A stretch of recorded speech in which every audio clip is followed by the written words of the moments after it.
Jeudi 21 avril, bonsoir à tous, vous êtes les bienvenus dans votre journal.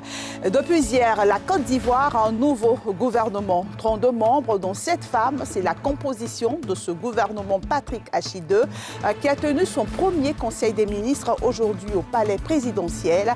Le président de la République l'invite au travail. Ce gouvernement enregistre plusieurs modifications, le départ de plusieurs ministres, la suppression des secrétariats d'État, la modification de certains portefeuilles. Que pensent les Ivoiriens de ce gouvernement Patrick Achi? Vous le saurez dans quelques instants. Et puis cela fait 20 jours que les fidèles musulmans jeûnent. Le mois de jeûne est un défi pour tous, mais surtout pour ceux dont l'activité nécessite des efforts physiques considérables. Comment ces travailleurs vivent-ils cette période de pénitence? Nos reporters ont rencontré quelques-uns pour vous. Il était attendu, il est connu depuis hier, le nouveau gouvernement compte 32 membres, dont 7 femmes. Il a tenu son tout premier conseil des ministres aujourd'hui. Le président de la République, Alassane Ouattara, a félicité le nouveau vice-président et a appelé les ministres à se mettre au travail immédiatement. Le reportage de Pierre Dipomela et de Fulgence Kissidou. Comme à la reprise des classes après une courte pause, les 32 ministres du gouvernement Patrick Achi II, nommés il y a à peine un jour, étaient en Conseil des ministres ce matin. Un conseil présidé par le chef de l'État Alassane Ouattara, avec pour la première fois depuis 2 ans la présence d'un vice-président. Le Premier ministre Patrick Achi, après avoir exprimé sa reconnaissance au président de la République pour sa reconduction, s'est engagé, avec son équipe, à répondre aux défis socio-économiques du pays. Je ne peux donc ici que vous réaffirmer mon engagement sans faille, aucune, à mener, sous votre haute autorité, la noble et stratégique mission que vous venez de me confier à nouveau. Excellence, Monsieur le Président de la République, la nouvelle équipe gouvernementale, qui compte désormais 32 membres, mesure à sa juste valeur l'insigne honneur qui lui est fait et l'ampleur de la responsabilité qui est la sienne. Le chef de l'État, après avoir félicité le nouveau vice-président Meïlie Tiemoko Kone et Patrick Achi reconduit dans ses fonctions, a appelé les ministres à se mettre immédiatement au travail. Monsieur le Premier ministre, au regard de la taille de certains ministères et les importants défis à relever, je demande que les choix des directeurs de cabinet soient soumis au préalable à notre validation. Et je vous demande, mesdames, messieurs les ministres, de vous mettre au travail dès à présent afin d'accélérer la mise en œuvre de notre programme de gouvernement.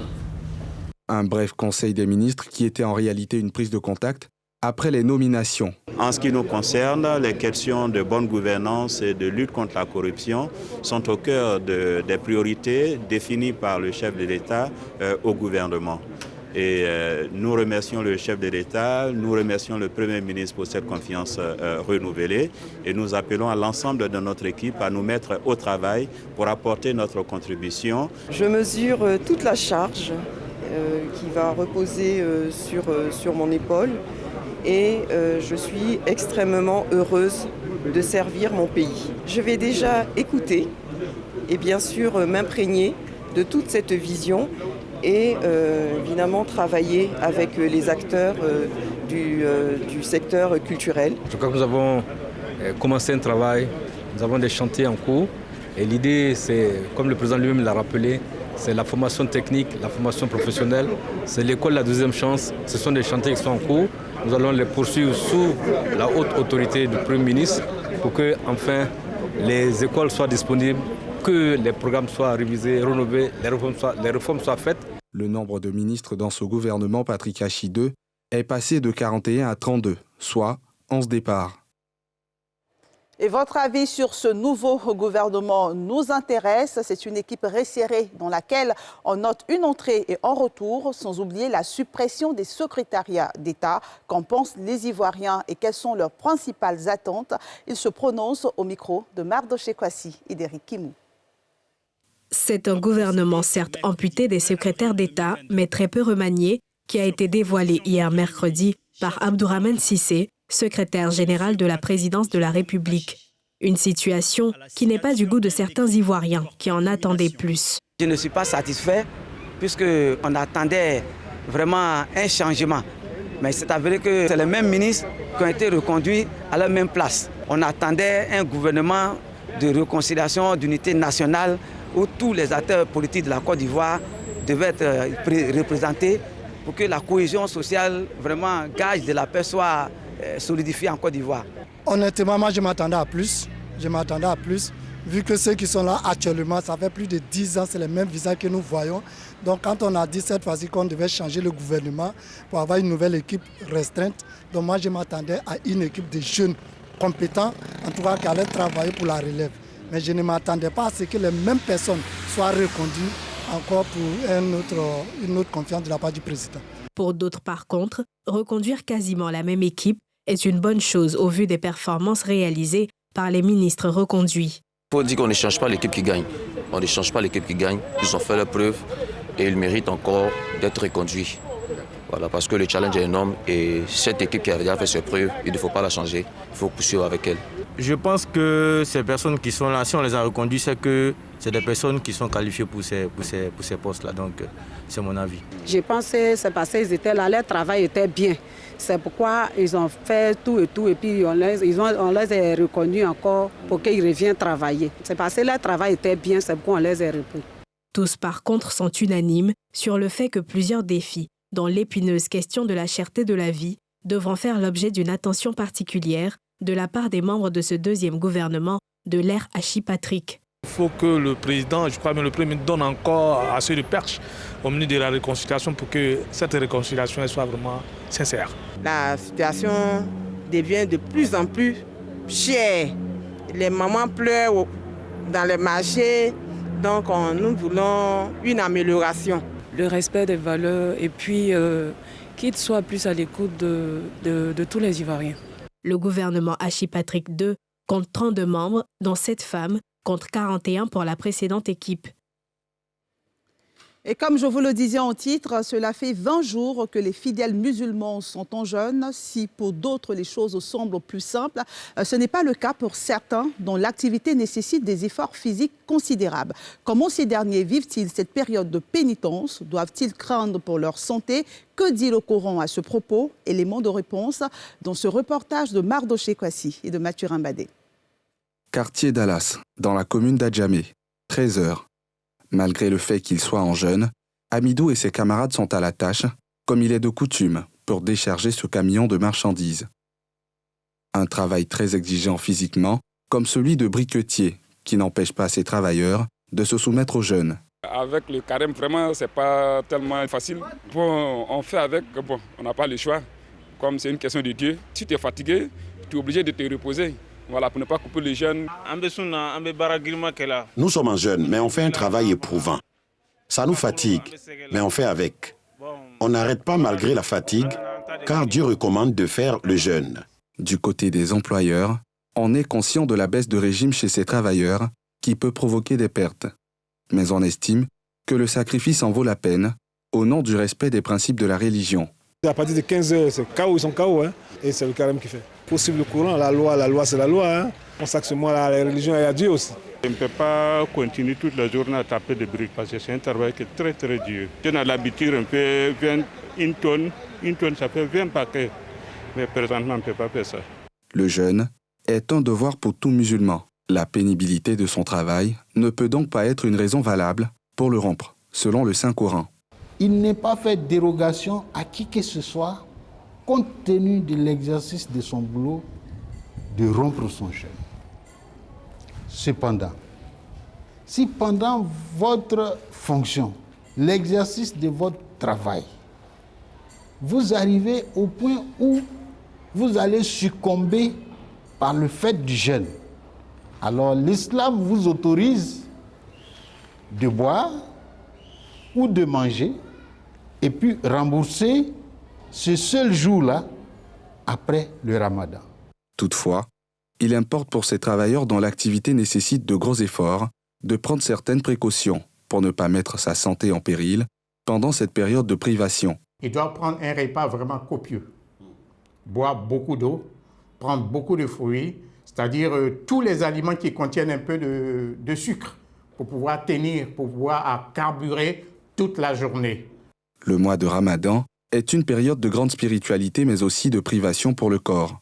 Ce corps qui doit faire l'objet d'une grande attention pour éviter d'éventuels soucis de santé. Sur le plan sanitaire, des travaux sont en cours pour intensifier la lutte contre le paludisme. La 6e édition du colloque scientifique sur le paludisme se tient depuis hier. Durant 2 jours, chercheurs et acteurs de la lutte ont réfléchi et proposé des solutions pour l'éradication du paludisme en Côte d'Ivoire. Et c'est un reportage de Nadia Ida et de Tanguy Konan. C'est en prélude à la journée mondiale de la lutte contre le paludisme, prévue pour le 25 avril prochain, que s'est tenu le colloque autour du thème « Intensification de la lutte contre le paludisme en Côte d'Ivoire et résilience dans un contexte de pandémie à Covid-19 ». Malgré la réduction de moitié du taux de mortalité entre 2017 et 2021, le paludisme demeure un problème de santé publique et constitue le premier motif de consultation dans les formations sanitaires.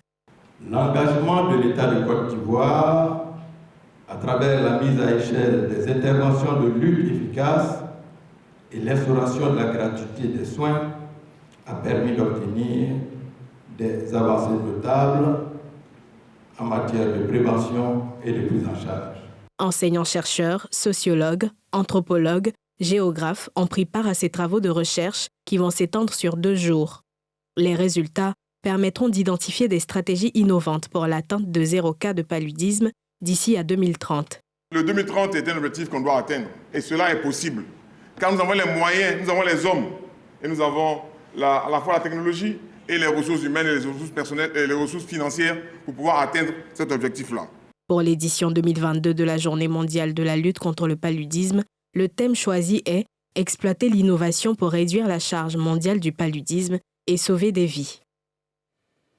L'actualité sportive en Côte d'Ivoire est marquée par l'élection du président de la FIF, une élection prévue le samedi prochain. Débutée le 16 avril, la campagne prend fin demain. Cyril Domoro, le président de l'Association des footballeurs ivoiriens, se prononce sur cette élection au micro de Salif Yalekoui. Le football ivoirien est paralysé depuis quelques années par des incompréhensions entre ses acteurs.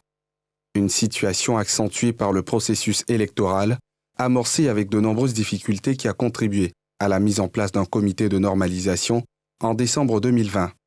L'ancien défenseur des éléphants de Côte d'Ivoire, Cyril Domoro, préside les destinées de l'Association des footballeurs professionnels. Il dresse un tableau du foot ivoirien. Les potentielles difficultés que rencontrent les footballeurs, c'est ça, c'est les salaires qui sont impayés, c'est plus ça. Et il y a les contrats qui ne sont pas respectés. Et ça fait depuis 2009 la création de l'association que cela a été notre cheval de bataille. La FI est connue, la FI a posé pas mal d'actes. On a réglé pas mal de litiges entre joueurs et clubs. Et surtout, nous sommes satisfaits, c'est qu'on n'a pas eu besoin d'utiliser de gros moyens. Parce que tous les problèmes ont toujours été réglés, il y a toujours une médiation et la médiation a toujours payé. Et donc on espère que dans les années à venir, on n'aura plus besoin de cela parce qu'il y aura ce cas de charge qui sera mis en place.